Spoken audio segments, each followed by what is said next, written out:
Good evening. Thanks for joining us. Cammy is off tonight. A jury convicts a former Green Bay correctional officer on several charges today, but dismissed hate crime enhancers. It was breaking news we first brought you at 4 o'clock today. Shane Nolan now convicted of throwing a woman into a fire pit at a bonfire in 2021. In a unanimous decision, the jury found him guilty of disorderly conduct and battery charges.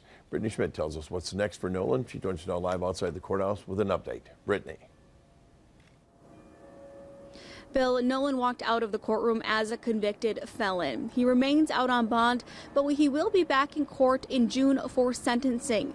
Now, the hate crime enhancers against him have been dismissed. Both of the charges Nolan faced originally included them due to comments he allegedly made during the incident. The victim accused Nolan of using a homophobic slur before throwing her in the fire. Nolan was looking at the possibility of more than a decade behind bars.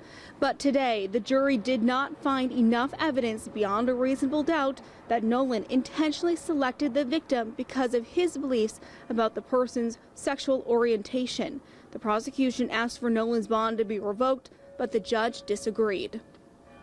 I think given his prior track record of success in making it to court and avoiding any problems and following all of those conditions, at this point I will order that bond and associated conditions continue.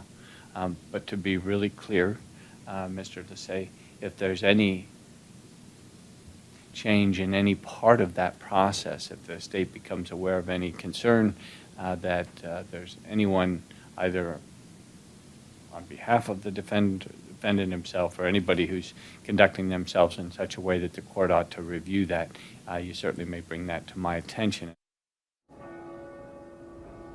With this conviction, Nolan could spend more than 3.5 years behind bars. Reporting live from the Brown County Courthouse, Brittany Schmidt, Action 2 News.